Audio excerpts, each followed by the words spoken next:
Au nom de toutes les équipes du centre de gestion, je vous souhaite la bienvenue pour ce nouveau rendez-vous statut spécial retraite.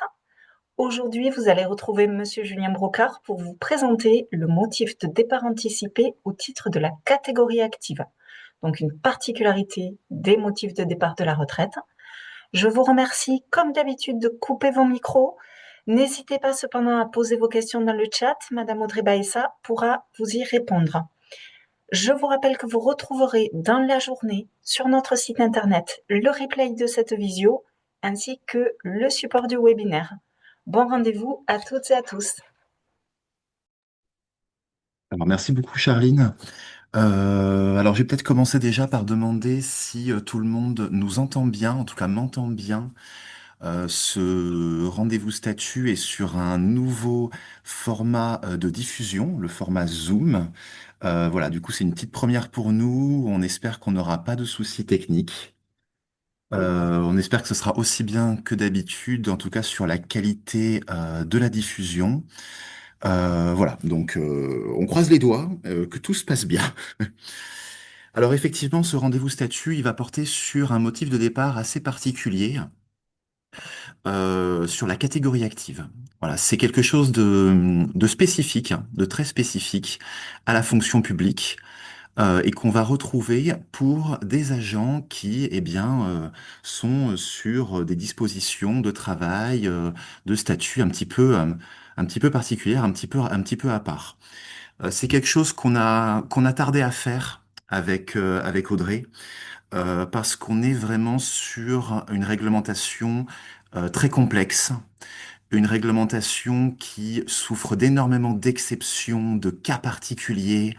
On est sur une réglementation ancienne qui a peu évolué finalement, mais qui s'est renforcée par empilement pour devenir finalement très difficile à aborder de façon sereine. Voilà, donc il a fallu déjà pour nous décrypter tout ça, aller au fond de la réglementation, et surtout que cette réglementation va s'adapter pour chaque agent de façon différente. Voilà, donc ça nécessite systématiquement une approche particulière et d'éviter de tomber dans les pièges qui nous sont tendus au fur et à mesure de la carrière de l'agent. Voilà. Et ça, ces pièges, bien sûr, on va les voir ensemble, on va essayer de les parcourir. Alors, la catégorie active en 1 heure et demie, c'est un gros défi, hein, je vous le cache pas. Donc, je risque d'aller vite. Je vais essayer d'être aussi précis que possible au fur et à mesure de cet exposé. Bien évidemment, vous pouvez poser vos questions dans le chat. Si elles nécessitent une réponse argumentée, on y répondra à l'oral. Si elles nécessitent une petite réponse à l'écrit, ça sera très bien. Il est possible qu'on ne sache pas. Voilà, parce qu'on apprend encore des choses hein, sur la catégorie active. À ce moment-là, bien entendu, on reviendra vers vous par mail pour une réponse plus détaillée. Alors, au sommaire, voilà. Est-ce que ça passe bien? Ouais. Les diapos défilent, les diapos défilent. Alors, au sommaire de ce rendez-vous statut catégorie active, on va voir déjà un petit peu le cadre réglementaire, les définitions, fondements juridiques notamment, et un petit rappel historique aussi. D'où ça vient, pourquoi on en est là, quelles sont les origines. Ensuite, on va voir les conditions qu'il va falloir remplir pour espérer bénéficier de ce départ anticipé. On va voir également les impacts de la réforme de 2023 sur la transition, donc le report progressif hein, qu'on connaît pour l'âge légal, mais qu'on connaît également en catégorie active, hein, puisqu'il est venu s'appliquer à l'ensemble des âges de départ. On va voir les limites d'âge, qui sont très spécifiques, qui sont modulables. On a tendance à dire oui, la catégorie active, c'est 62 ans. En réalité, c'est un petit peu plus compliqué que ça. On va voir les dispositifs de prolongation et de maintien en activité qui sont la conséquence de cette limite d'âge spécifique à la catégorie active, qui peut engendrer d'ailleurs, si elle n'est pas demandée, cette prolongation, une radiation des cadres d'office. Et ensuite, on viendra regarder les points d'attention, les vigilances. Alors, pas tous les employeurs territoriaux vont être directement concernés hein, par la catégorie active. On a l'habitude d'en discuter régulièrement avec les EHPAD. Les SDIS sont très concernés par la catégorie active pour les sapeurs-pompiers professionnels. Alors c'est une catégorie de fonctionnaires que nous avons écarté volontairement de ce rendez-vous statut, puisque le SDIS est autonome et indépendant sur la gestion des retraites de leurs agents. Voilà. Donc on n'a pas voulu alourdir le format avec une réglementation supplémentaire, même s'il y aurait pas mal de choses à dire.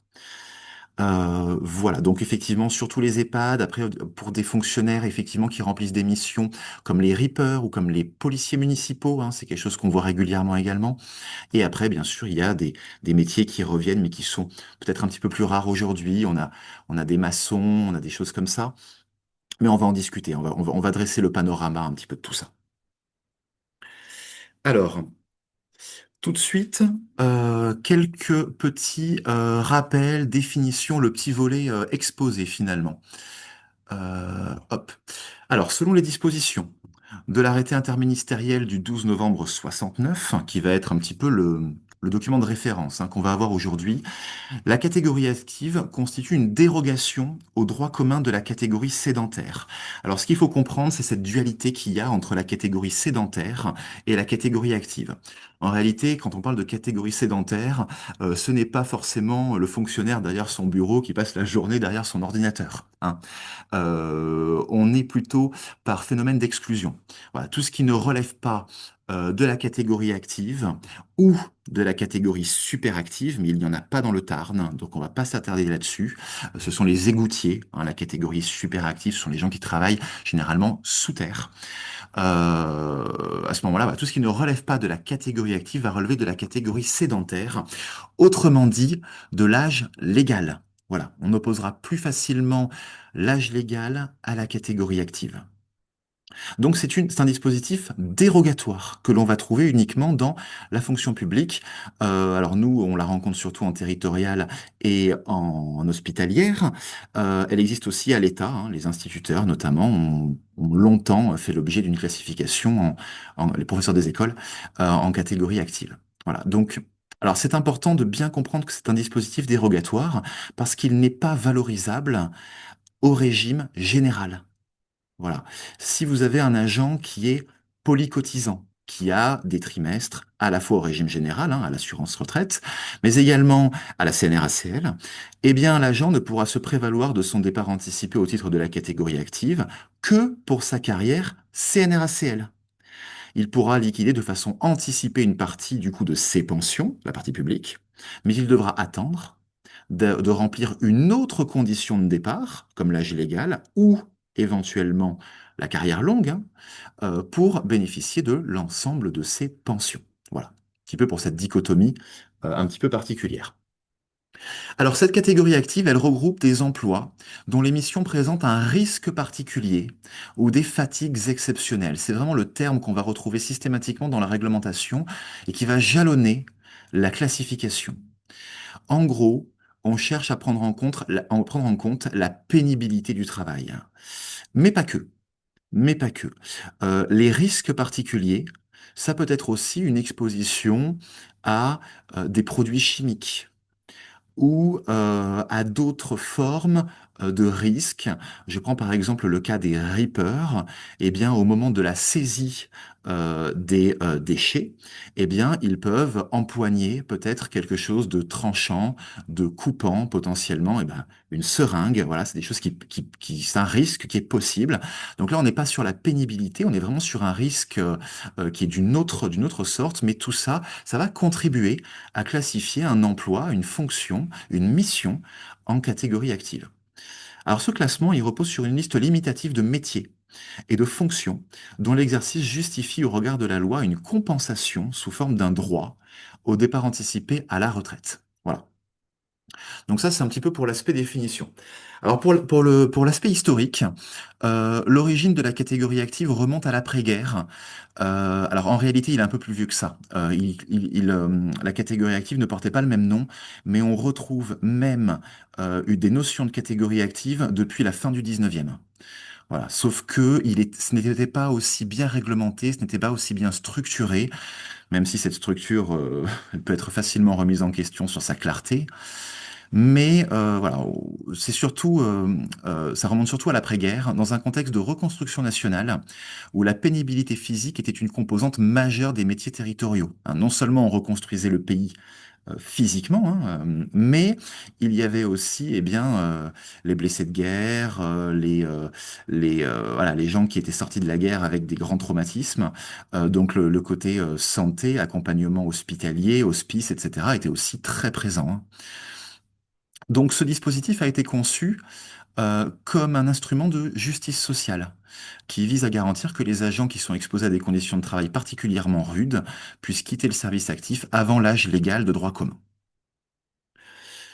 Voilà un petit peu pour ce petit rappel historique. Alors, est-ce que je vais pouvoir passer la diapo?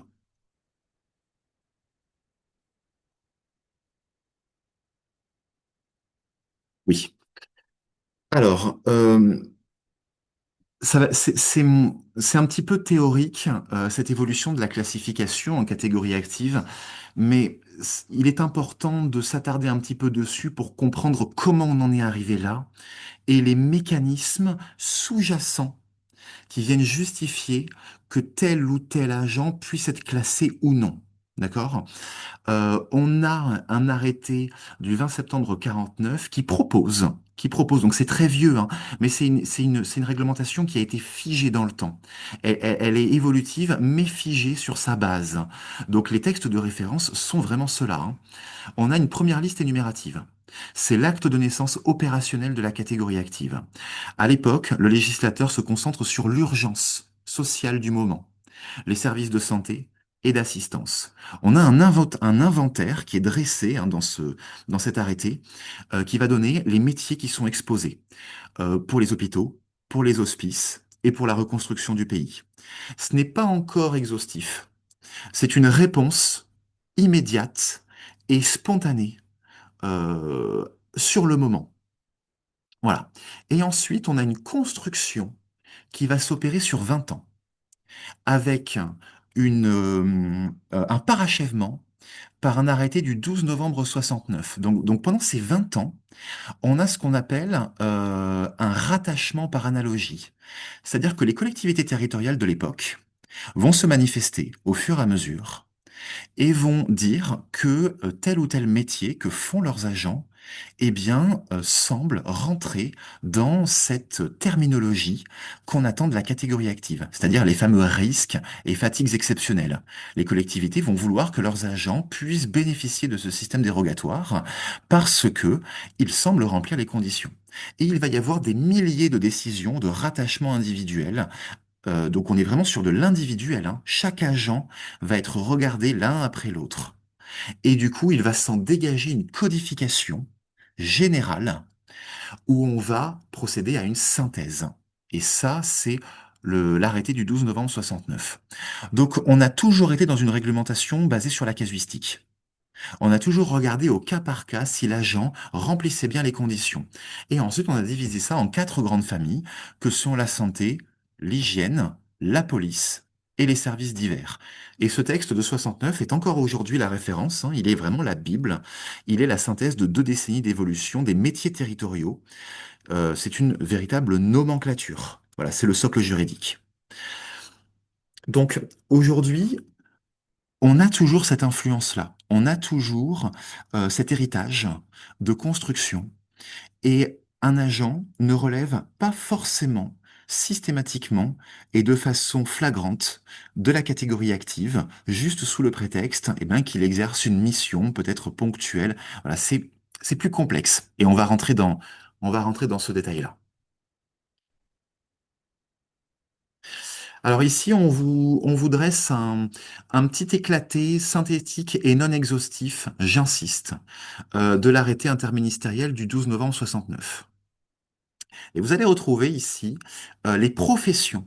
hein, parce qu'on parle encore de profession à l'époque, dans ces divers secteurs d'activité. Alors, j'ai récupéré ici ceux qu'on rencontre dans notre milieu professionnel à nous, hein, le plus fréquemment. Donc, sécurité et police, services de santé et services divers.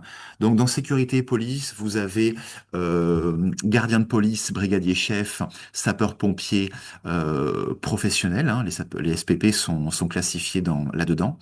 Dans les services de santé, vous avez de façon indifférenciée, hein, aussi des métiers de la FPH, hein, de la fonction publique hospitalière, hein.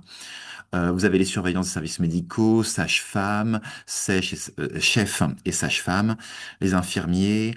Alors, il y a des vieilles dénominations, hein. Vous avez par exemple les garçons d'amphithéâtre et des dépôts mortuaires. Donc, c'était la préparation des corps avant la présentation. Vous avez les matelassiers. Donc c'était la confection et la réfection, désinfection des literies. Voilà, on a encore des dénominations comme ça qui sont un peu archaïques, des métiers qui ont disparu, mais qui à l'époque étaient très présents. Dans les services divers, vous avez les fossoyeurs, porteurs et metteurs en bière, éboueurs et agents chargés du nettoyage des abattoirs et des poissonneries. Vous avez les manipulateurs des services de radiologie. Donc là, on n'a pas forcément des fatigues exceptionnelles, mais on a une exposition aux radiations. Vous avez les scaphandriers, les bûcherons. Donc voilà, on référençait ces métiers-là et c'est éclaté. C'est vraiment la synthèse de 20 ans de remontée des collectivités pour faire valoir les métiers territoriaux.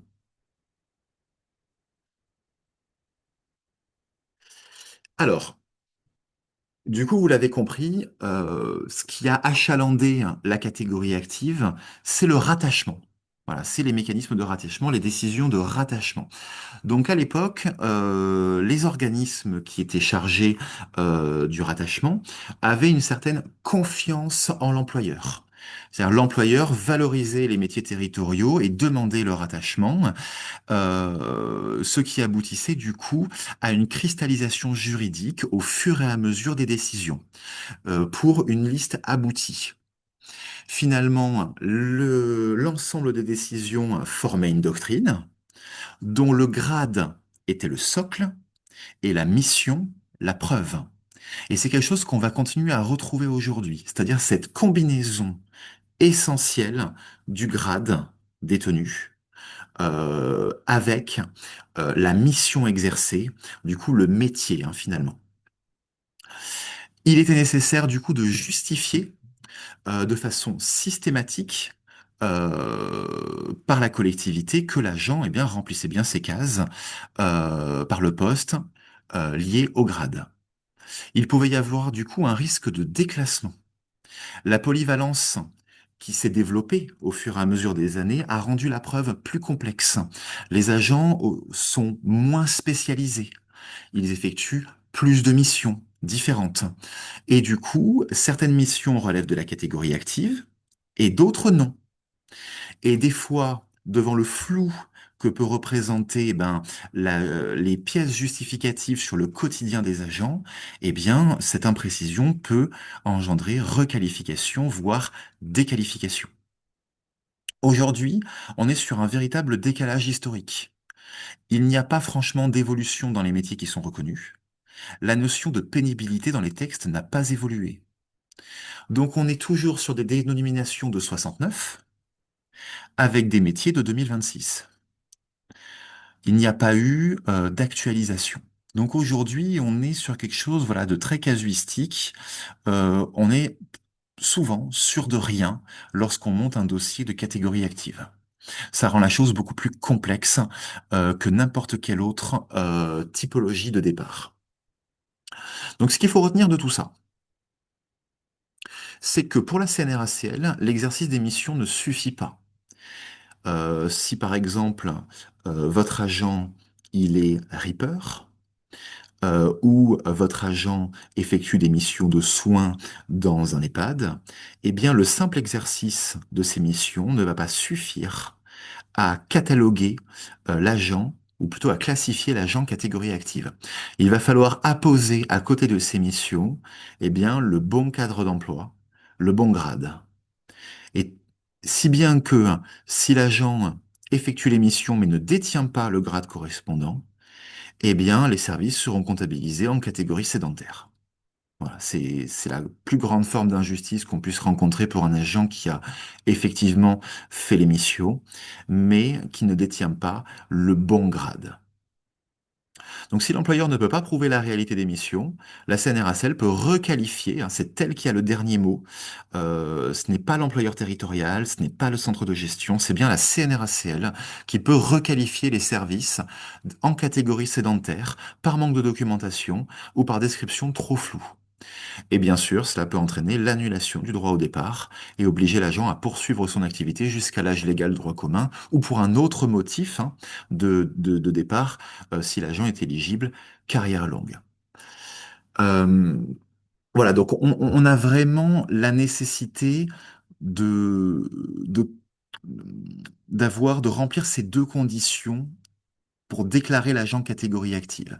Alors, c'est plus ou moins vrai pour toutes les professions. C'est vrai pour une auxiliaire de soins devenue aide-soignante au niveau du grade.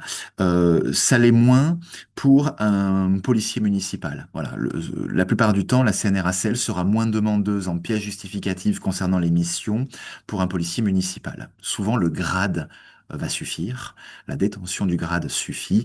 La CNRACL ne va pas forcément s'attarder sur les missions exercées par l'agent. Par contre, pour une aide-soignante, pour un ripper, pour un maçon, là, la CNRACL va être plus exigeante. Alors, on va y revenir, hein, bien sûr.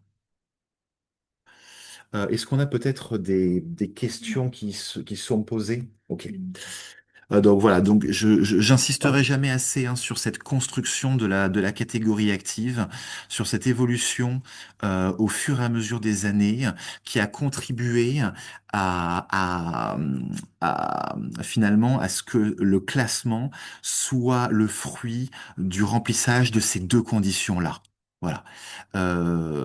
Et c'est quelque chose d'assez méconnu aujourd'hui par les services RH à cause d'un turnover important, à cause de la complexification de la réglementation. Et c'est bien normal, hein. Même nous, on se casse les dents dessus hein, régulièrement. Donc voilà, c'était l'occasion de revenir sur cette réalité historique et réglementaire. Alors, on va prendre un exemple qui nous tient à cœur parce on le rencontre régulièrement, l'exemple du personnel de soins. Voilà, donc là, vous avez une petite frise faite maison sur l'évolution du classement en catégorie active du personnel de soins.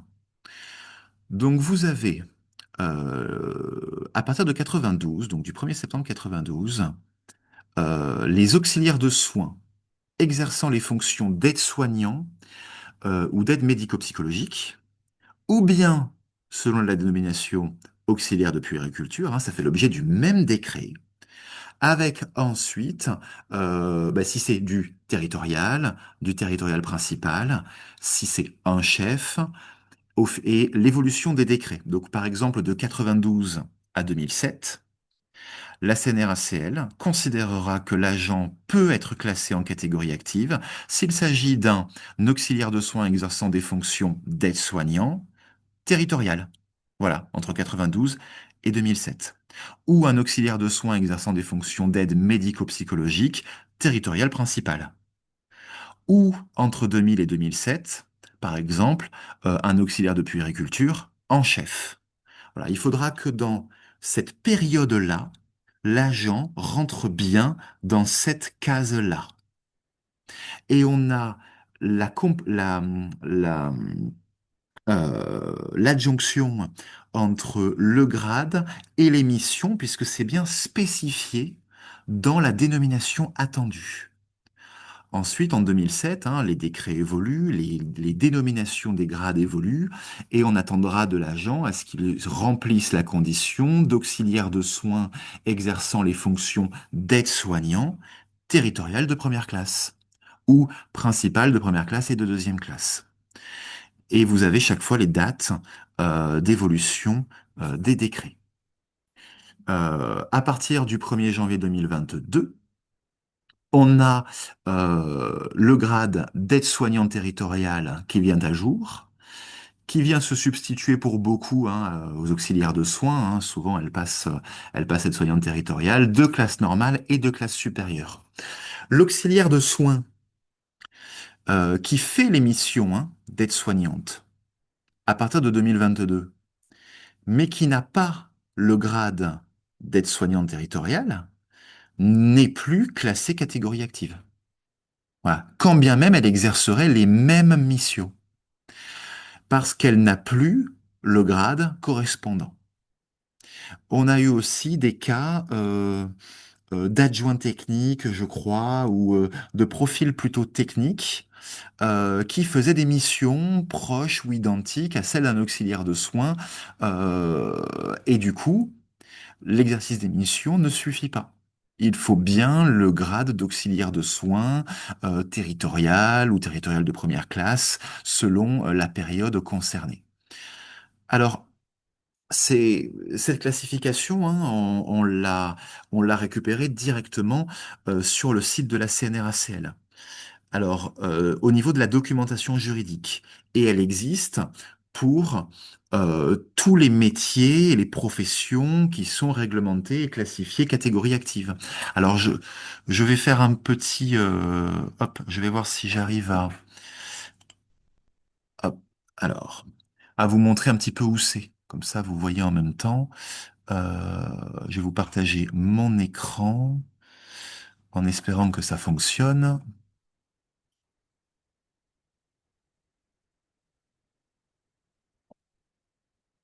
Sinon, je peux mettre le lien dans le chat.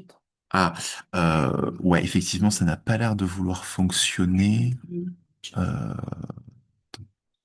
c'est étonnant que ça fonctionne pas. Peut-être que si je fais partager. euh, Est-ce que peut-être vous voyez mon écran? Ok, ça a l'air de fonctionner. Alors, je vais vous montrer rapidement où est-ce que vous pouvez trouver euh, ça. Hop.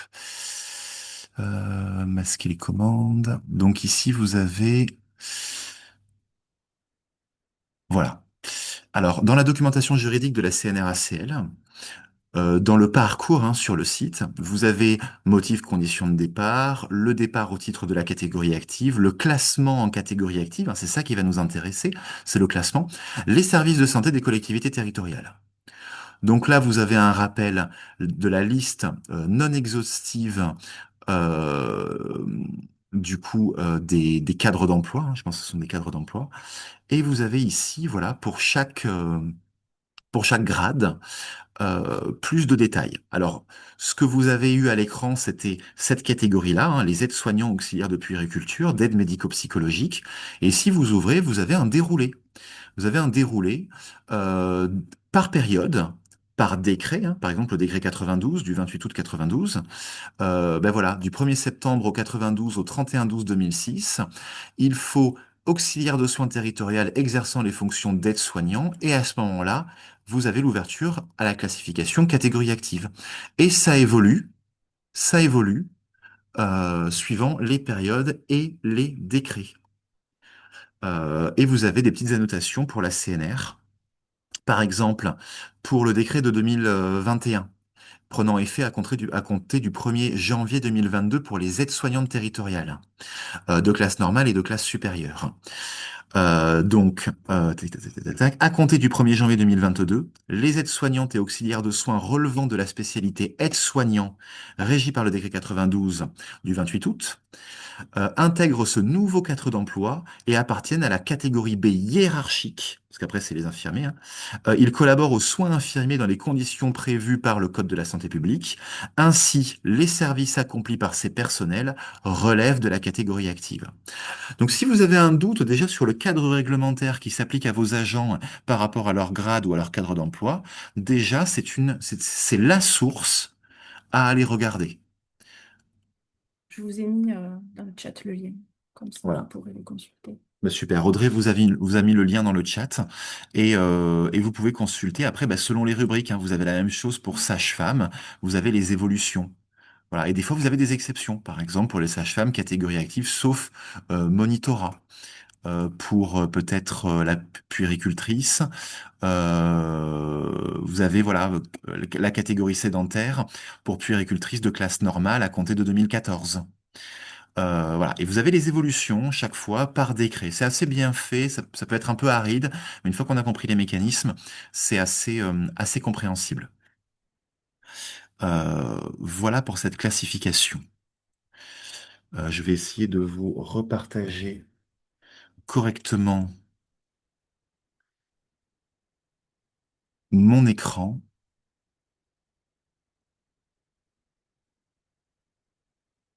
Ok, on a l'air bon. On en a fait un autre, histoire de vous montrer, voilà, histoire de vous montrer sur une autre typologie de métiers qu'on rencontre régulièrement. Donc vous avez, c'est la dénomination qui est proposée par la CNRACL, vous avez les éboueurs et agents du service de nettoiement chargés de l'enlèvement des poubelles, du nettoyage des abattoirs et des poissonneries. Donc c'est la dénomination ancienne, bien sûr, qui s'applique toujours aujourd'hui. Donc vous voyez que là, ça se complexifie du point de vue des classifications. Et chaque fois, il faudra venir voir si l'agent remplit bien la condition temporellement par rapport au décret et à ce qui est attendu en termes d'exercice des missions.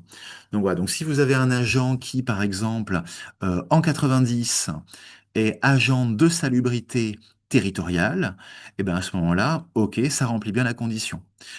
Et qu'il fait bien les missions de collecte des ordures ménagères. Sachant que la CNRACL, pour certains grades, va demander une condition supplémentaire, c'est-à-dire pour au moins la moitié de la durée légale de travail. Donc il faudra faire attention, 39 heures, 35 heures, la durée légale du coup va évoluer. Euh, et toujours se reporter à l'époque, voilà, mon agent, est-ce qu'il était agent de salubrité, est-ce qu'il était territorial ou principal? S'il était principal, est-ce qu'il fait bien les missions? Oui, non. Est-ce que c'est pour 50%? Oui, non, etc. Alors bien sûr, après on parlera de la preuve. C'est d'ailleurs tout l'objet de la complexité des dossiers. Euh, mais en tout cas pour la réglementation, on est vraiment là-dessus. Et chaque fois, voilà, on va venir regarder, conducteur spécialisé, si c'est en 90, c'est OK, s'il est de premier niveau, second niveau, etc. Voilà, donc là, bien sûr, ces frises, elles sont adaptées des tableaux CNRACL que vous avez vus juste avant, c'est exactement la même chose, sauf que c'est présenté de façon peut-être un petit peu plus ludique euh, pour y voir plus clair sur l'évolution. Euh, voilà. Donc ça, c'est pour savoir, en gros, est-ce que mon agent est catégorie active ou non, de par son grade et de par ses missions. Mais le classement en catégorie active, eh bien, ne suffit pas pour bénéficier d'un départ anticipé à ce titre. Non seulement il faut avoir été classé catégorie active, mais il faut l'avoir été suffisamment longtemps. Voilà. Un agent qui est resté catégorie active pendant 2 ans, 3 ans, 5 ans, 10 ans, eh bien, ne pourra pas bénéficier d'un départ anticipé. Ce qu'il est attendu, c'est une durée minimum de service entre 15 et 17 ans. Entre 15 et 17 ans. Sachant que du coup cette durée voilà a évolué, ce fameux entre 15 et 17 ans, elle a fait l'objet d'une augmentation progressive entre le 1er juillet 2011 et du coup le 1er janvier 2015. Ça voudra dire qu'il faudra regarder. Alors le simulateur CNRACL le fait très bien. Donc ne vous inquiétez pas, il n'y aura pas besoin d'aller vraiment calculer d'année en année chaque fois de façon rétroactive dans le temps pour voir si on est bien sur les 15 à 17 ans. Le simulateur le fait très bien. Mais du coup, le simulateur ira regarder eh bien, à quel moment l'agent a comptabilisé la durée demandée. Si l'agent comptabilise la durée demandée en 2012, eh bien, il faudra qu'il ait 15 ans et 9 mois. S'il l'obtient en 2013, c'est 16 ans et 12 mois. Si l'agent, du coup, à partir de 2015, est toujours classé catégorie active, ben, il lui faudra, du coup, comptabiliser 17 ans s'il ne les avait pas comptabilisés auparavant. Voilà. Et ça, c'est extrêmement important puisque c'est souvent là-dessus que ça peut coincer. Voilà. C'est là-dessus que ça peut coincer. C'est aussi ce facteur-là qui peut conditionner le choix d'un agent entre rester catégorie active ou non. Voilà. Alors, pour simplifier la chose, hein, parce que c'était pas assez complexe, pas tous les services vont être comptabilisés en tant que catégorie active. Donc il va falloir regarder si l'agent remplit bien le grade, il va falloir regarder si l'agent remplit bien les missions, et il va falloir regarder la qualité, la position de l'agent au moment où ces missions sont remplies. Donc là, on vous a fait un petit éclaté. Alors, on aurait aimé faire plus simple, mais c'est juste pas possible en fait. Pour savoir qu'est-ce qui est pris en compte ou non.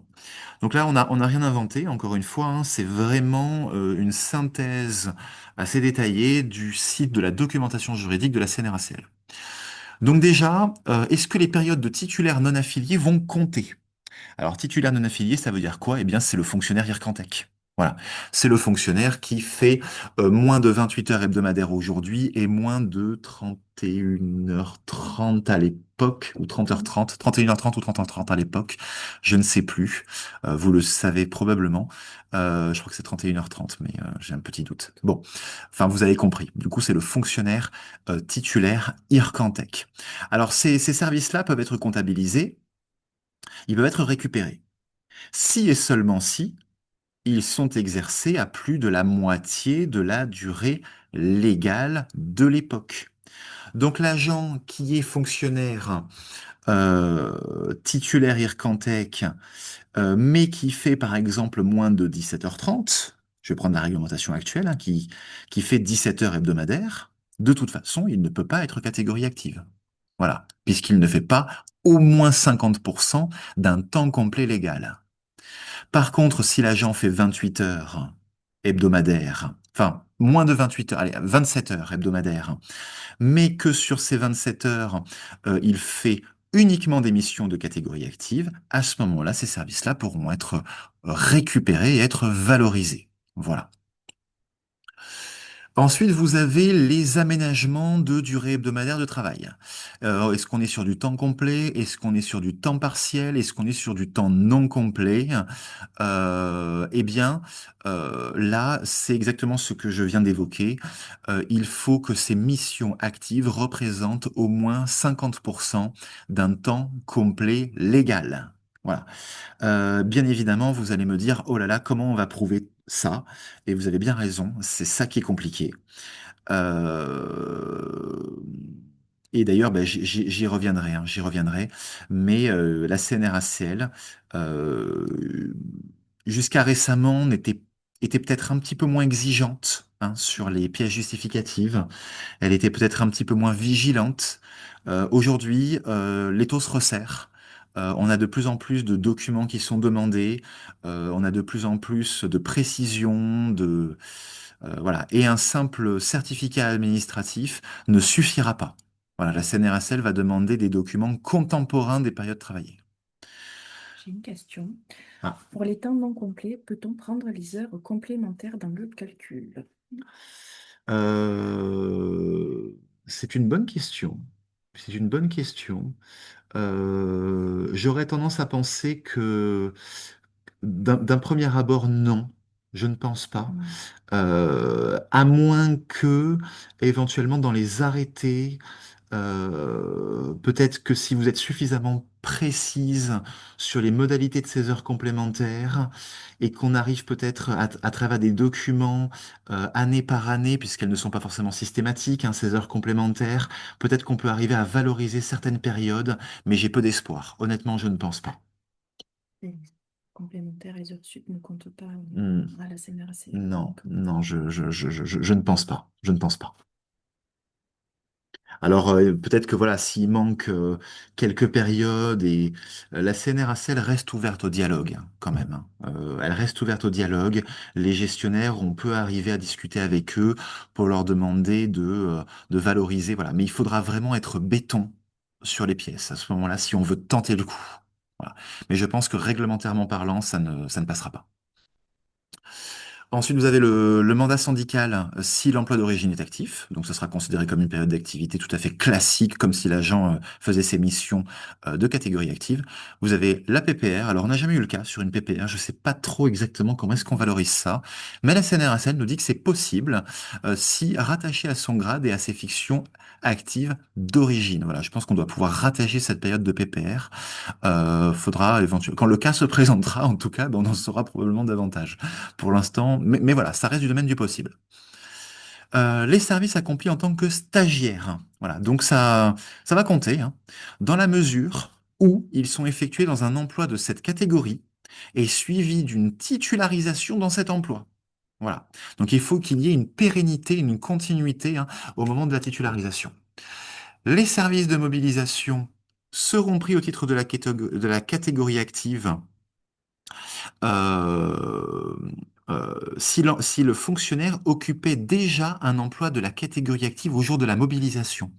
Donc ça veut dire que l'agent était fonctionnaire au moment de l'appel, il est parti faire son service militaire et il est revenu et il a continué du coup son activité de fonctionnaire. Et à ce moment-là, le fait d'avoir été fonctionnaire actif avant le service militaire fait compter la période de service militaire en période active. Voilà. Ensuite, vous avez les périodes de congé et de disponibilité. Donc le CMO, le CLM, le CLD sont comptés comme des périodes actives. L'accident du travail également. La maternité et l'adoption aussi. Ce qu'on ne prendra pas au titre du fonctionnaire actif, c'est le congé parental ou de présence parentale, le congé de solidarité familiale, le congé de proche aidant, le congé d'accompagnement fin de vie. Voilà, ceux-là, on les écartera et ils seront déclarés en tant que sédentaires sur le compte individuel retraite de l'agent. Ensuite, vous avez les services accomplis par les anciens fonctionnaires de l'État. Les services accomplis par les anciens fonctionnaires de l'État relevant de la catégorie active au regard du Code des pensions civiles et militaires sont pris en compte. Voilà, en catégorie active. Il faudra, par contre, qu'au moment où on fournit l'état authentique des services, je pense par exemple aux professeurs des écoles, hein, on a eu le cas récemment, il faudra bien que cet état authentique des services fasse la mention de la catégorie active de l'agent. Et à ce moment-là, ça sera suffisant pour la CNRACL pour qualifier les périodes en actif. Voilà.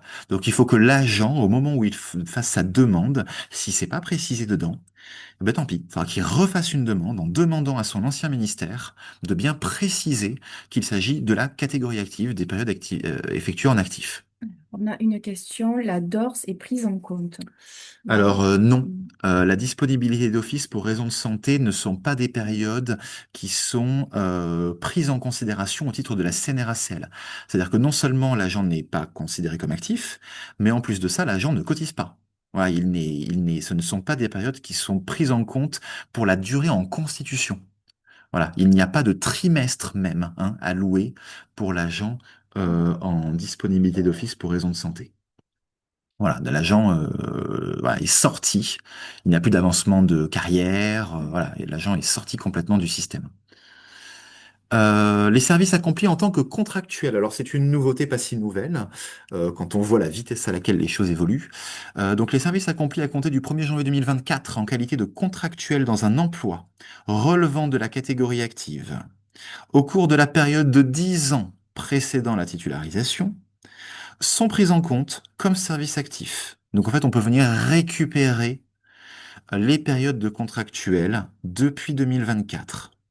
Voilà, on peut les valoriser. Bien entendu, encore une fois, attention à la preuve, hein. Il va falloir être en mesure de justifier de cette classification et de cette récupération. Et c'est là toute la difficulté. Voilà en ce qui concerne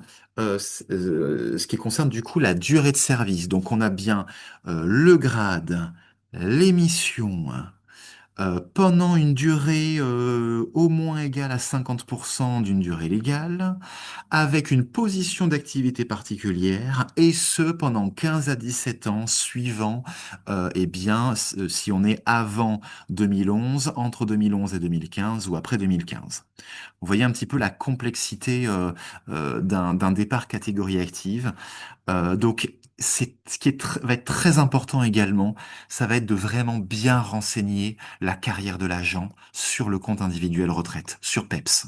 Ça va être fondamental. Parce que si, c'est la position n'est pas la bonne, ça peut faire sortir l'agent de la catégorie active, ce qui peut du coup lui enlever des droits. Il faudra aussi faire très attention au niveau des arrêtés, à mettre les mentions, et j'y reviendrai en fin de webinaire sur la preuve. Voilà, il faudra faire très attention à ça. Alors, pour illustrer un petit peu le propos, que vous puissiez un petit peu comprendre comme les raisonnements, on vous a mis ici une carrière inventée, hein, complètement inventée, d'un agent. Donc il s'agit d'un agent chargé du relèvement des déchets, hein, pour la plupart du temps dans sa carrière, hein, pour l'essentiel du temps dans sa carrière. Donc la carrière de l'agent va démarrer au 1er juin 88. Au 1er juin 88, l'agent est stagiaire. Voilà, stagiaire, il est embauché du coup à temps non complet, 20 heures. Il est agent technique. Il est agent technique dans son grade, chargé de l'enlèvement des poubelles, c'était ça la dénomination, et pour 20 heures, c'est-à-dire la totalité de son temps de travail, pour 20 heures, eh bien, l'agent est Reaper. Voilà. Donc, l'agent remplit bien les conditions. Il est bien catégorie active. Il a le bon grade, hein. Je pourrais revenir en arrière pour vous montrer la frise, mais le grade est bon, les missions sont bonnes, le temps est bon, parce qu'on était sur 39 heures à l'époque, il en fait 20 heures, hein, c'est plus de la moitié, c'est plus de 19h30, donc on est bien catégorie active. L'agent est Ircantec, on est d'accord. Mais si jamais, parce qu'on ne le sait pas à l'époque, si jamais ensuite il est affilié CNRACL, il pourra se prévaloir de cette période-là d'activité professionnelle pour la catégorie active et potentiellement un départ anticipé. Euh, Évolution pour l'agent au 1er août 88, donc pas si longtemps après, l'agent passe un petit peu à la conduite. Il fait pour moitié de son temps de travail la conduite du camion et pour moitié de son temps de travail le relèvement à l'arrière des déchets. À ce moment-là, la mission, hein, d'enlèvement des poubelles n'est plus tout à fait respectée, en tout cas pour la moitié du temps de travail attendu. On n'est plus à 19h30, enfin à 20h, on est au-dessus des 19h30, on passe à moins, donc l'agent perd la catégorie active. L'agent perd la catégorie active, il la retrouvera un petit peu plus tard, en 95, au 1er décembre. Là, il y a un changement, hein, vous le voyez en haut, l'agent n'est plus à 20 heures dans son temps non complet, il passe à 28 heures, donc il y a une modification de la durée hebdomadaire du poste. L'agent passe à 28 heures, il est toujours agent technique, il est toujours chargé de l'enlèvement des poubelles, et 28 heures à l'époque, ce n'est pas suffisant pour être affilié CNRACL. Ce qui est suffisant, c'est 31h30. Voilà, on le voit un tout petit peu plus loin. C'est 31h30 ce qui est suffisant à l'époque. Donc l'agent est à 28 heures et il a réorganisé son temps de travail pour 20 heures. Il refait de l'enlèvement des déchets à l'arrière. Donc là, il repasse catégorie active. Pas parce qu'il a monté sa durée hebdomadaire du poste, finalement, mais parce qu'il a changé son aménagement de travail par rapport à ses missions. En 2000, l'agent, du coup, est affilié CNRACL au 1er octobre 2000, puisqu'il passe à 31h30. Donc là, il est toujours catégorie active, hein, il a toujours ses 20 heures de Reaper, et il fait un petit peu plus de conduite. Voilà, 11h30 de conduite. À partir Du 1er janvier 2001, l'agent va perdre la catégorie active de nouveau. Il a baissé son temps d'enlèvement des déchets à 19 heures, et du coup c'est 19h30, et du coup forcément eh bien il passe sous la barre demandée, passe sous la barre demandée. À partir de 2002, réforme sur la durée légale de travail, on passe à 35 heures. On passe à 35 heures, l'agent là n'a pas bougé. Il fait toujours ses 19 heures de Reaper. Il fait toujours ses 19 heures. Il a juste baissé la conduite. Et du coup, comme la, la moyenne, enfin la moitié passe de 19h30 à 17h30, eh ben, il repasse au-dessus, forcément. Les 19 heures deviennent suffisantes pour le recataloguer catégorie active, pour le reclassifier catégorie active. Alors même qu'il n'a pas bougé, du coup, sa durée de mission à l'arrière du camion. Ensuite, en 2007, l'agent, alors on ne sait pas pourquoi, hein, c'est complètement inventé, hein, l'agent garde le bon grade, hein, il a évolué, il est passé de agent technique à agent technique qualifié, à agent technique principal, à adjoint technique territorial principal de première classe, donc il a toujours le bon grade, mais par contre les missions ne sont plus les bonnes. Il va faire des espaces verts. Voilà, il fait de la taille, de l'élagage. Il n'est plus du tout associé à l'enlèvement des déchets. Et là, il perd la catégorie active alors qu'il conserve le bon grade. Euh, En 2007, l'agent passe à temps partiel. Le temps partiel est toujours valorisable pour la catégorie active. Il fait ses 11 heures de conduite, ses 19 heures en tant que Reaper. Et à ce moment-là, pas de souci, ça fonctionne. Là où ça ne fonctionne plus, c'est quand l'agent repasse à temps complet 35 heures, ce n'est plus le point de vigilance, comme ça aurait pu l'être, ça va être le grade. L'agent passe agent de maîtrise. Et à ce moment-là, agent de maîtrise, quand bien même l'agent fait suffisamment de temps à l'arrière du camion, eh bien, il n'a plus le bon grade, et du coup, il repasse en sédentaire. Alors, bien entendu, une carrière comme ça, bon, s'arrache les cheveux, hein, si jamais on veut suivre ça pas à pas. Mais c'est pour vous montrer un petit peu, voilà, les motifs de rupture, les motifs d'évolution. Ça vous donne, voilà, c'est un petit cas pratique évolutif. Mais quand bien même l'agent on aurait pu penser qu'il est catégorie active, hein, de 88 à 2010 passé, hein, ce qui nous fait 2010 moins 1988, ce qui fait 22 ans. En réalité, quand on met tout ça bout à bout, eh ben, on n'a que 11 ans et 7 mois de service effectif. Voilà. Donc là, l'agent, peut-être, lui, est persuadé d'être catégorie active et de pouvoir partir plus tôt. Mais en réalité, suivant comment il a fait évoluer son aménagement de travail, comment il a fait évoluer son grade, comment il a fait évoluer ses missions, etc., etc., eh bien, il a peut-être moins de catégories actives que ce qu'on pourrait croire. Voilà. Alors, bien évidemment, retracer tout ça, c'est très compliqué. On ne va pas forcément aussi loin, la CNRACL non plus.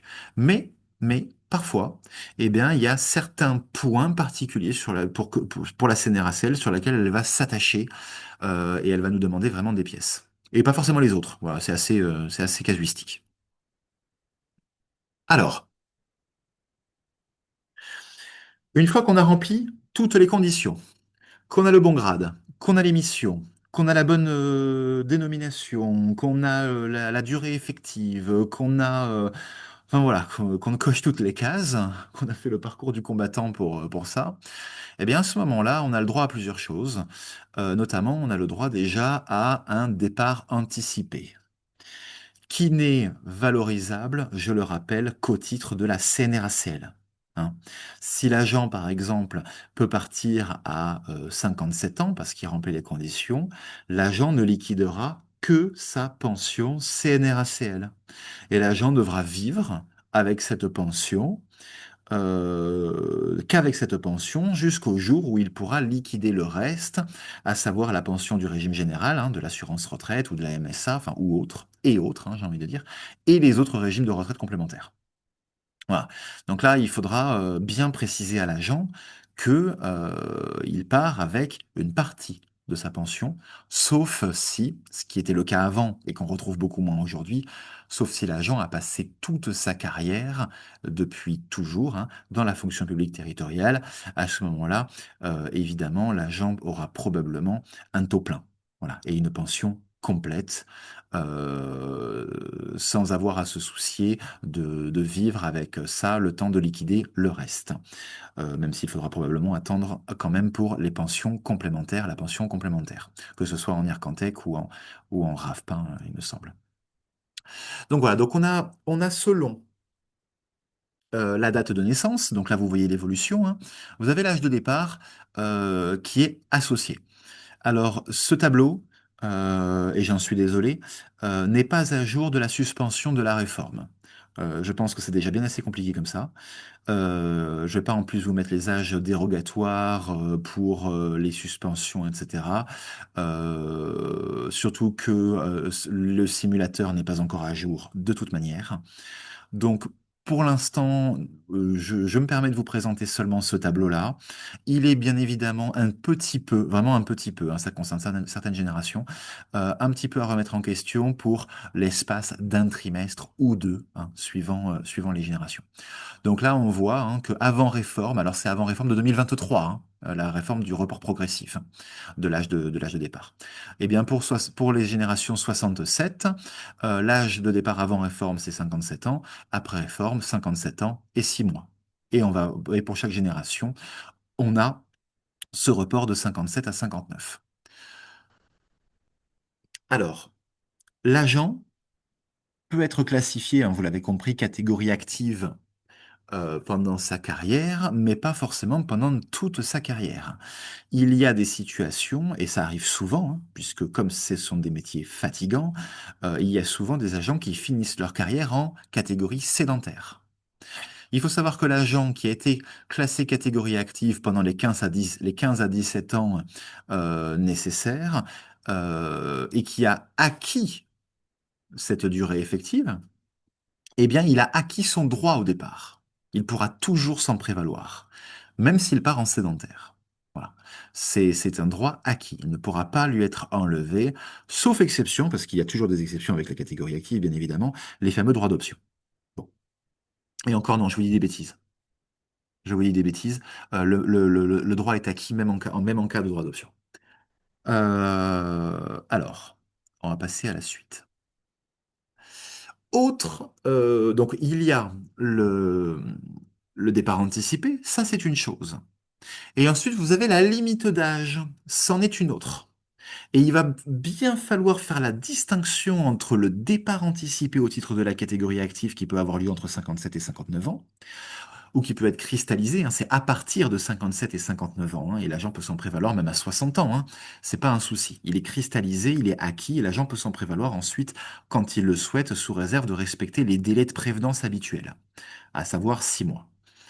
Et vous avez ensuite la limite d'âge qui est une autre réglementation, hein. Donc la limite d'âge en catégorie sédentaire, elle est portée à 67 ans, c'est la limite d'âge de droit commun. Vous avez ensuite la catégorie active, la limite d'âge est portée à 62 ans, et la catégorie insalubre, hein, dont on a fait abstraction, c'est la superactive, hein, parce qu'il n'y en a pas dans le Tarn, qui est de 62 ans également. Euh, donc, même si vous n'avez pas accompli vos 17 ans de service effectif, le seul classement en catégorie active vous soumet à une limite d'âge spécifique fixée à 62 ans. Ça veut dire que si vous recrutez un agent qui a jamais été fonctionnaire, qui est là, je sais pas, 58 ans, et qu'il est Reaper, hein, qu'il a le grade, il a les missions, il le fait pour au moins 50% d'une durée légale, etc. Il est du coup classé catégorie active. Bon, il aura jamais les 17 ans. Jamais. Mais il aura quand même la limite d'âge à 62 ans. Voilà. Donc il faudra faire attention à ça. Là, ce n'est pas parce que vous avez l'ouverture du droit au départ anticipé qui est cristallisé et acquis que c'est à ce moment-là que vous avez la limite d'âge. Il faut bien séparer les deux. C'est le classement en catégorie active, quand bien même vous n'avez pas la durée effective, qui vous soumet à la limite d'âge. À cette date d'anniversaire, l'employeur territorial a l'obligation de vous radier des cadres d'office, hein. Si l'agent atteint les 62 ans, c'est radier des cadres. Et pour poursuivre l'activité, il faudra faire une demande. L'agent devra faire une demande écrite au moins 6 mois avant ses 62 ans. Alors, globalement, vous avez un petit schéma hein, à droite. On a eu quelques mots de tête pour le faire. Mais ça vous résume assez bien la situation. Donc, ce qu'on va regarder déjà, c'est est-ce que l'agent a ses 15 à 17 ans de service actif? S'il ne les a pas, à ce moment-là, le départ, l'âge de départ, c'est un âge sédentaire. Un âge sédentaire. Alors, ça peut être une carrière longue, hein, bien sûr, mais on va prendre le principe que c'est la réglementation classique hein, qui s'applique, y compris la carrière longue. Si l'agent n'a pas ses 15 à 17 ans, mais qu'il finit en actif, hein, c'est l'exemple que je vous donnais juste avant, à ce moment-là, il a bien une limite d'âge de 62 ans. Si l'agent n'a pas les 15 à 17 ans et qu'il finit en sédentaire, eh bien, il a une limite d'âge sédentaire, 67 ans. Pas de problème. Si l'agent a ses 15 à 17 ans de service actif, donc il a bien cristallisé son départ anticipé, hein, c'est-à-dire à partir de 57-59 ans. Ça ne veut pas forcément dire que sa limite d'âge est de 62. À ce moment-là, on va regarder sous quelles conditions finit l'agent. S'il finit en actif, pas de problème, la limite d'âge est bien de 62 ans. Par contre, si l'agent finit en sédentaire, hein, par exemple, je prends l'aide-soignante en EHPAD qui est reclassée en fin de carrière, par exemple, et qui va exercer d'autres missions. Je pense par exemple à de l'animation. Voilà, c'est quelque chose qu'on voit. Hein. Et bien à ce moment-là, on va regarder. On va regarder. Si l'agent finit en sédentaire et qu'il y a eu un changement ou de cadre d'emploi, à ce moment-là, il y aura une limite d'âge à 67 ans. On repasse en limite d'âge sédentaire. Mais, c'est pour faciliter la compréhension, on maintiendra quand même l'annulation de la décote à 62 ans. On va venir distinguer la limite d'âge de l'annulation de la décote. Voilà. Alors, je ne vais pas m'attarder dessus parce que ça nécessiterait que je rentre dans pas mal de détails. Mais en gros, ça signifie que l'âge de radiation d'office des cadres ne sera pas la même que l'âge auquel l'agent bénéficie d'une annulation de décote. C'est-à-dire en gros qu'à partir de 62 ans, même si l'agent n'a pas tous ses trimestres, il ne subira pas de décote. Voilà. Donc c'est vraiment dans ce cadre précis. Par contre, si l'agent finit en sédentaire et qu'il n'a pas changé de cadre d'emploi, hein, parce que les corps, c'est plutôt pour la fonction publique d'État, que l'agent n'a pas changé de cadre d'emploi, eh bien sa limite d'âge sera maintenue à 62 ans. Donc le mieux, bien évidemment, c'est de regarder au cas par cas. Il faut nous appeler, on fait le point sur la carrière de l'agent, sur son évolution, sur les éventuels reclassements qu'il a eus, s'il a changé de cadre d'emploi ou pas, et on peut déterminer oui ou non si on est sur du 67 ans ou si on est sur du 62 ans, et si on a une annulation de la décote à 62 ou non. Mais voilà, c'est pour vous dire qu'il faut faire attention surtout aux raccourcis en fait. Il faut faire attention. Voilà, l'agent a ses 17 ans de catégorie active, bon ben c'est limite d'âge à 62 ans. Eh ben non, pas forcément. Voilà. Et nous, on s'est fait attraper plusieurs fois. Hein. C'est pour dire que même quand vous avez les mains dans le cambouis, c'est pas forcément évident. Voilà, c'est vraiment pas si simple. Et n'hésitez pas à suivre ce petit schéma pour peut-être éviter les pièges et identifier les points de vigilance. On a peut-être des questions par rapport à ça? Non, pas de questions. Bon, j'espère que vous n'avez pas trop mal au crâne et que vous êtes toujours là. Donc ça, c'était pour la limite d'âge. Voilà. Ensuite, vous avez, parce que c'était trop simple, vous avez les prolongations. Donc l'agent, par exemple, n'a pas tous ses trimestres au moment de sa limite d'âge, et il souhaite persister dans son activité professionnelle. Il veut continuer à travailler. À ce moment-là, effectivement, l'agent peut aller au-delà, excusez-moi, de sa limite d'âge de 62 ans. Et là, il y a deux possibilités Pour les catégories actives, j'entends, hein, j'écarte le maintien en fonction qui n'est pas disponible pour les catégories actives. Donc on va regarder deux choses. La première chose, c'est ce qu'on appelle le recul de la limite d'âge à titre personnel. La deuxième chose, c'est la prolongation d'activité. On regardera toujours si l'agent peut bénéficier d'un recul de la limite d'âge à titre personnel avant d'envisager une prolongation d'activité. Si le premier n'est pas possible, à ce moment-là, on regardera le deuxième. Mais si le premier est possible, c'est vers ça qu'on va tendre. Alors, bien évidemment, c'est à partir de 62 ans, et il faudra que l'agent se manifeste, c'est toujours pareil, au moins 6 mois avant. Toujours. Par écrit, faut faire la demande écrite. Donc le recul de la limite d'âge à titre personnel. Vous trouvez plusieurs motifs là-dedans. Vous avez l'agent est parent de 3 enfants. Voilà, l'agent est parent de 3 enfants, vivant à son 50e anniversaire. À ce moment-là, l'agent pourra bénéficier d'un recul de 1 an.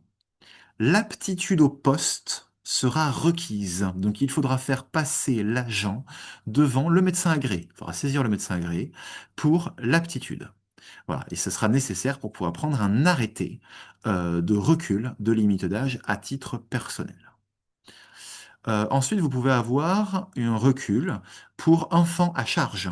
Donc, si l'agent, le jour de sa limite d'âge, a des enfants à charge, au sens des prestations familiales, à ce moment-là, il peut avoir 1 an de recul par enfant, maximum 3 ans. Accordé d'office, sans condition d'aptitude. À ce moment-là, on ne regarde pas si l'agent est apte au poste ou pas. Il n'y a pas besoin de saisir le médecin agréé. Pour enfants handicapés, si l'enfant présente un handicap supérieur ou égal à 80% ou qui ouvre droit à une allocation adulte handicapé. 1 an par enfant, maximum 3 ans. Et enfin, pour les enfants morts pour la France, s'il y a des enfants morts pour la France, 1 an. On a une question. Alors, j'espère qu'elle n'est pas trop compliquée. 3 enfants à charge ou juste avoir eu 3 enfants. Ce n'est pas précisé par la réglementation, donc c'est 3 enfants vivants. Je pense par contre qu'on doit être sur des enfants légitimes, naturels ou adoptifs. Voilà, je pense pas que enfant du conjoint, là, ça fonctionne. Voilà, je pense qu'Audrey, elle part en quête d'une réponse peut-être plus... Voilà, mais voilà, je sais ce que j'aurais tendance à, c'est ce que j'aurais tendance à penser. Fonctionnaire a un ou plusieurs enfants à charge au sens prestation familiale. Ça, c'est le deuxième motif du coup.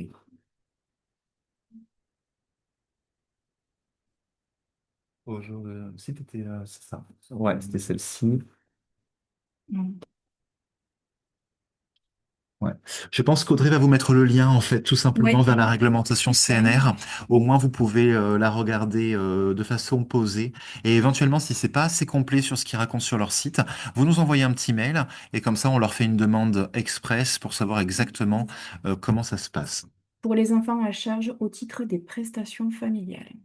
Voilà ce qui est marqué. Ah ben, au titre des prestations familiales, donc effectivement, Je vous mets le lien. ouais, on vous met le lien.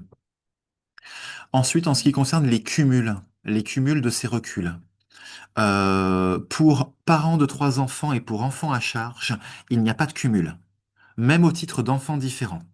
Par contre, enfants handicapés, c'est cumulable. Enfants morts pour la France, c'est cumulable. Voilà.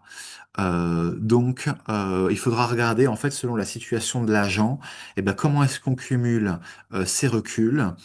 Et du coup, ça peut faire quand même des durées assez importantes hein, en termes de recul de limite d'âge à titre personnel. Euh, ça peut faire plusieurs années, voire aller jusqu'à une limite d'âge sédentaire. Hein. Voilà, c'est tout à fait possible. À ce moment-là, on ne pourra pas aller plus loin de toute façon hein, que la limite d'âge sédentaire 67 ans. Ensuite, vous avez donc si l'agent ne remplit aucune de ces conditions ou que l'agent a rempli ces conditions et qu'il est allé au bout de ce à quoi il avait droit, on envisagera la prolongation d'activité pour carrière incomplète, voilà, à hauteur de 10 trimestres maximum. Donc il y a des conditions cumulatives à remplir. Il faut occuper un emploi dans les catégories sédentaires ou actives, c'est-à-dire qu'en gros pour le super actif, ça ne fonctionne pas. Accordé après le recul de la limite d'âge à titre personnel, ça on l'a vu. Si la durée des services et des bonifications admis en liquidation est inférieure à celle nécessaire pour obtenir le pourcentage maximum de pension. Qu'est-ce que ça veut dire que cette chose-là? Alors, c'est très rare quand ça arrive. Vous savez que le taux de liquidation de la CNRACL est porté à 75%. D'ailleurs, c'est un taux qu'on retrouve dans le calcul CNR.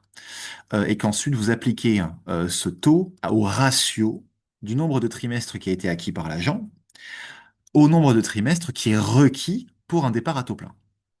Et l'agent, en fait, ne peut pas aller au-delà de 75% de ce qu'il gagnait en activité. Alors, il y a des exceptions, je rentrerai pas dedans. Mais du coup, l'agent ne peut pas aller au-delà des 75%. Donc, si l'agent a atteint ce maximum de 75%, eh bien, il ne peut pas bénéficier de sa prolongation d'activité. En gros, si l'agent a le taux plein uniquement avec les trimestres CNRACL, c'est-à-dire sans avoir des trimestres accordés par d'autres régimes, uniquement les trimestres CNRACL, il lui faut 172 trimestres pour le taux plein, il a bien 172 trimestres et ces 172 trimestres sont de la CNRACL uniquement. À ce moment-là, il ne peut pas bénéficier d'une prolongation d'activité. Ou s'il atteint le taux plein CNRACL uniquement pendant la prolongation d'activité, à ce moment-là, l'agent devrait être radié des cadres d'office.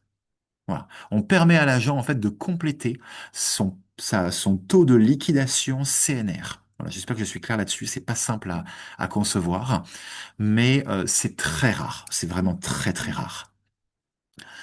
Ensuite, vous avez bien sûr sous réserve de l'intérêt du service. Donc là, c'est bien sûr la collectivité qui va en interne déterminer ce point-là.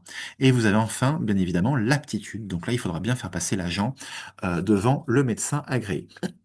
Donc c'est pour une durée de 10 trimestres maximum. 10 trimestres maximum. Euh, et vous avez dedans hormis l'accident de service ou la maladie pro, le fonctionnaire ne peut pas bénéficier d'un congé de longue maladie, de longue durée ou de temps partiel thérapeutique, ni d'un reclassement ou d'une pension d'invalidité durant cette prolongation. C'est-à-dire que si vous avez l'agent qui passe en CLM, à ce moment-là, il est radié des cadres, d'office. Et il ne peut pas y avoir de temps partiel thérapeutique. Il n'est pas demandable. Voilà. Il peut y avoir du temps partiel, pas de souci, mais il y a une certaine fermeture du statut dans cette hypothèse. Voilà. Il ne peut pas y avoir d'invalidité, notamment à la suite d'un accident, non pardon, d'une maladie et d'une inaptitude totale et définitive aux fonctions. Voilà. Dès le moment où l'agent se dirige vers cette direction, à ce moment-là, c'est une radiation d'office. Voilà un petit peu pour les prolongations d'activité et recul de limite d'âge. Cette demande doit être fournie par l'agent au moins 6 mois avant la limite d'âge de 62 ans pour vous laisser le temps bien, de prendre les dispositions nécessaires. Si l'agent ne respecte pas ce délai de 6 mois, c'est une radiation d'office. Voilà. Ce respect du délai doit, c'est ce que nous disent les textes, doit entraîner un refus de la part de l'employeur territorial. Je vous ai joint le lien de la CNRACL sur la prolongation d'activité. Ah ben Comme ça, super. vous retrouvez les conditions. Alors, donc là, on vient de clôturer la partie facile.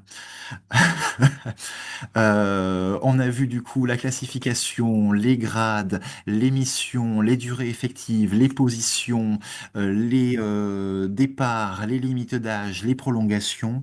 On va regarder maintenant l'impact des réformes statutaires. Ce qu'on appelle, et je vois qu'il est 22, donc je vais essayer d'avancer un peu vite.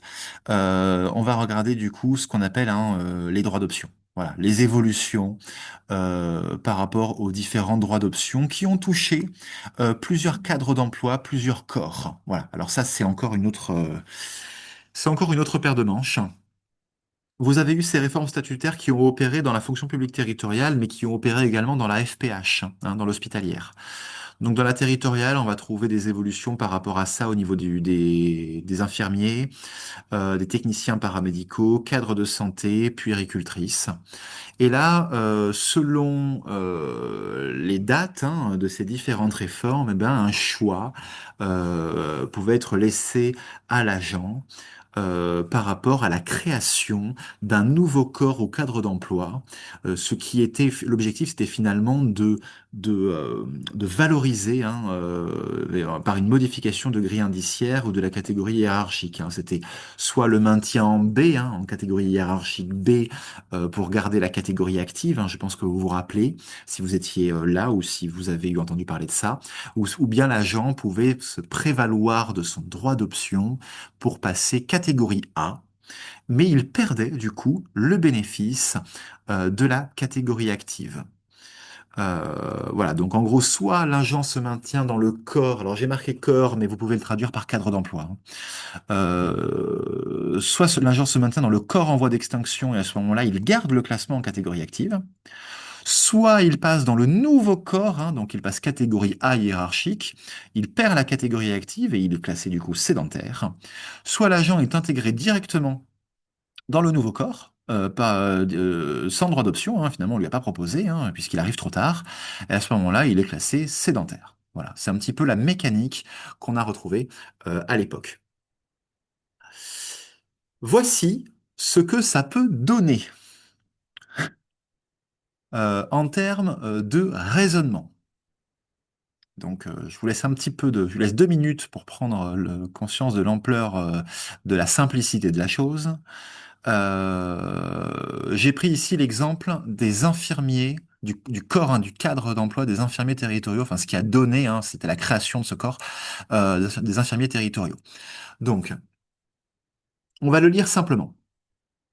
L'agent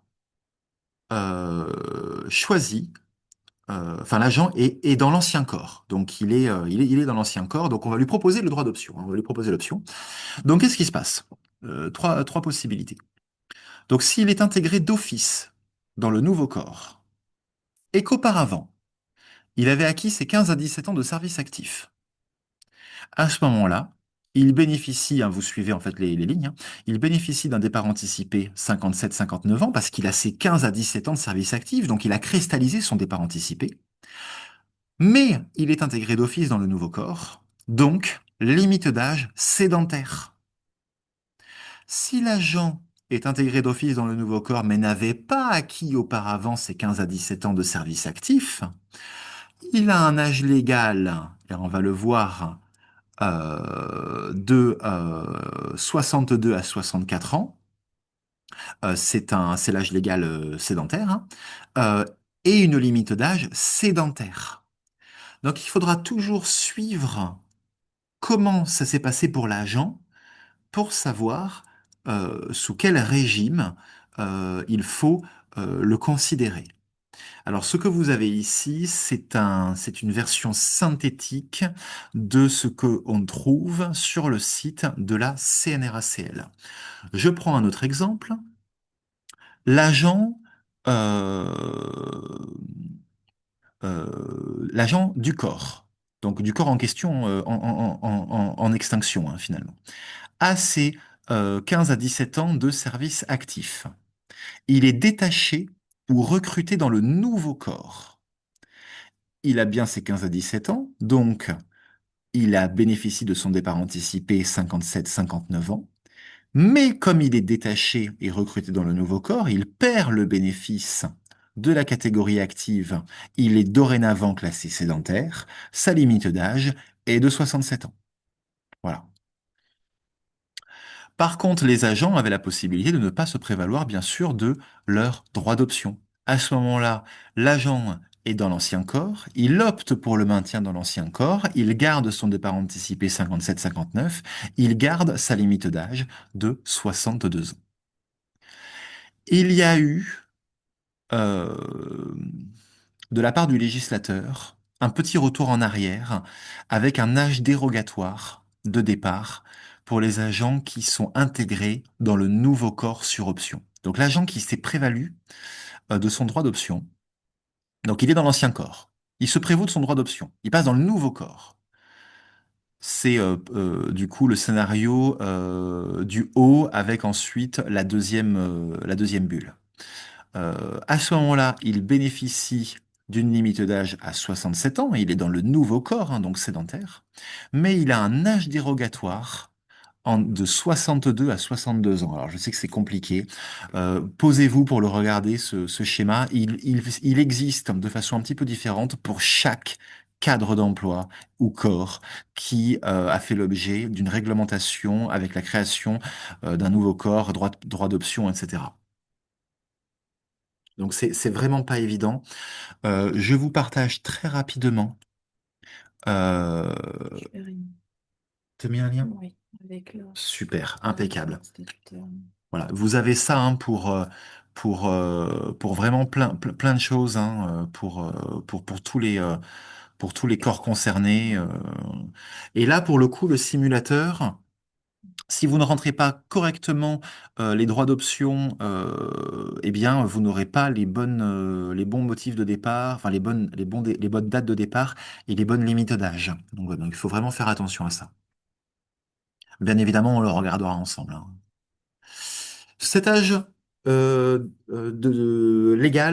cet âge de départ dérogatoire pour les droits d'option. L'agent de l'ancien corps, qui s'est prévalu de son droit d'option, qui est intégré dans le nouveau corps, qui perd le bénéfice de la catégorie active, eh bien, il a quand même hein, un âge dérogatoire de départ. Et là, vous voyez les évolutions.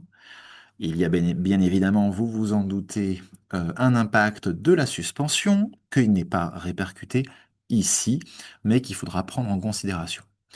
L'objectif est de respecter la promesse initiale faite lors de l'exercice du droit d'option, tout en faisant converger progressivement cet âge dérogatoire de 60 vers 62 ans pour suivre l'effort de report global de la réforme. Voilà. C'est comme ça qu'ils l'ont formulé, ce qui veut tout et rien dire. C'est juste pour dire en gros, bah, on reporte un petit peu plus loin, même si vous bénéficiez de quelque chose de dérogatoire, finalement, c'est pas si dérogatoire. Voilà un petit peu. Mais c'est un tableau finalement assez simple à suivre à partir du moment où on sait si l'agent est bien dans ce cadre-là ou non. Comment est-ce qu'on renseigne tout ça dans PEPS? Que ce soit en simulation ou en liquidation.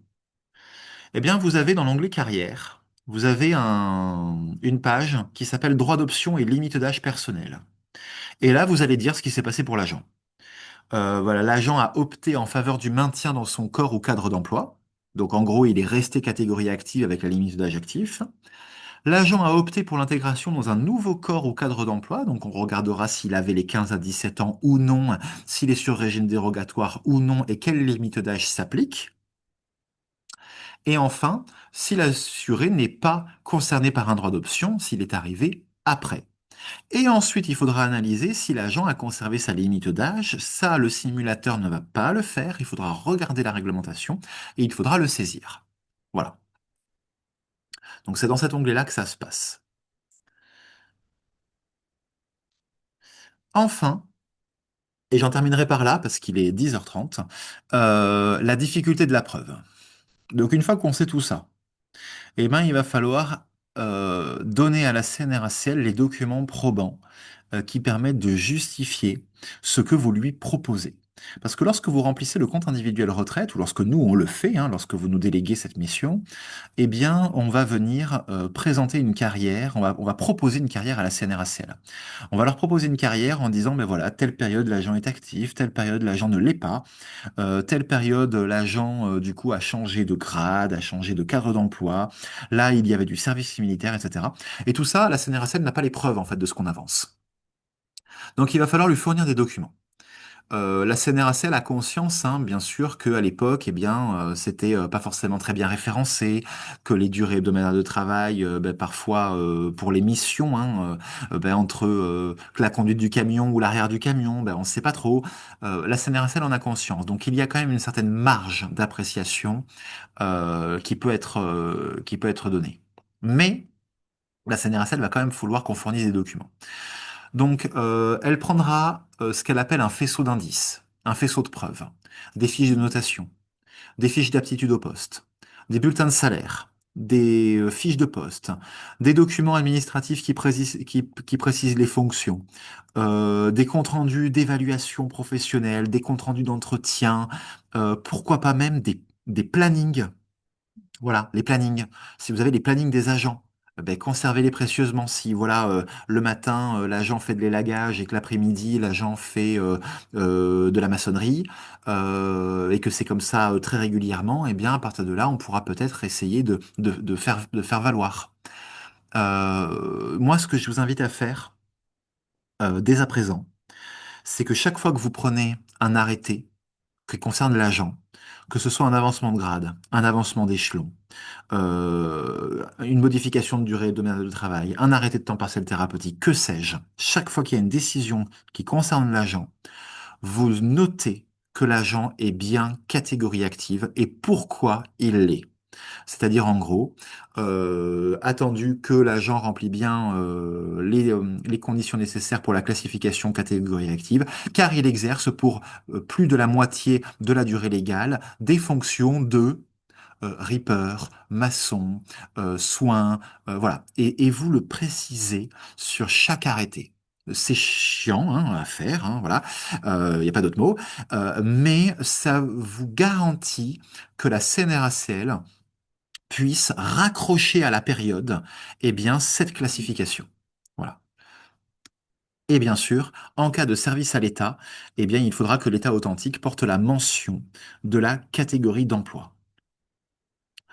Voilà un petit peu pour les pièces justificatives. Euh, J'en arrive au bout de cette présentation. Il y a peut-être des choses dont j'ai pas parlé. Si vous avez des questions, eh ben c'est le bon moment. C'est le bon moment. J'espère que j'ai été clair parce qu'elle est vraiment pas évidente à expliquer, cette réglementation. Bien évidemment, hein, le support sera disponible. Vous avez les liens qui vous ont été donnés. N'hésitez pas à parcourir le site de la CNRACL, la documentation juridique à tête reposée pour y voir plus clair. Vous pouvez nous envoyer vos questions par mail, on y répondra avec plaisir. Si on n'a pas les réponses, bien entendu, on demandera à la CNRACL de nous en donner. Voilà, j'espère vraiment que vous y voyez plus clair et que, au contraire, c'est pas encore plus flou que ce que ça pu être avant. Euh, Ce qui serait bien déjà, c'est que dans le compte individuel retraite, hein, oui. si déjà c'est déclaré au fur et à mesure comme il faut, c'est c'est un petit plus. Ah oui, oui, oui, oui. Euh, Lorsqu'on espère là aussi, on gagnera du temps. Oui, oui, oui. N'hésitez pas à vous connecter sur le compte individuel retraite de votre agent, hein, sur PEPS, au niveau dans l'onglet carrière, et à aller voir déjà, eh bien, les périodes qui sont renseignées actifs ou sédentaires, voir si ça semble, eh bien, concordant, hein, avec la réalité. Ça nous permettra déjà peut-être de nous baser sur quelque chose de plus, fiable. Voilà. Et c'est un motif de départ qui ne fait pas l'objet de demande d'avis préalable. Donc, on n'a pas vraiment droit à l'erreur. Donc, il faut être vigilant. Ouais. Tout à fait. Ouais. On ne peut pas demander à la CNRACL de se positionner avant le départ sur la classification de l'agent. C'est plus possible. Ça l'était, mais ça l'est plus. Donc en gros, on joue carte sur table avec la CNR et l'agent peut très bien se voir refuser le droit au départ 2 mois avant sa radiation des cadres, alors que l'agent est déjà en train de liquider ses droits à congé, etc. C'est des scénarios qui arrivent. Et du coup, il faut être le plus béton possible quand on part sur ce départ-là. C'est beaucoup plus facile de partir sur une limite d'âge catégorie active que sur un départ anticipé, hein, parce que la limite d'âge, la simple classification actuelle en catégorie active permet d'en bénéficier. Tandis que pour les 15 à 17 ans, c'est là où il va falloir être vigilant sur les périodes. Je vous propose du coup qu'on clôture. Je vois pas arriver de questions particulières. On va clôturer du coup là-dessus. Merci pour votre attention. J'espère que vous n'avez pas trop mal au crâne. Je vous souhaite du coup une bonne journée et à très vite par téléphone, par courriel.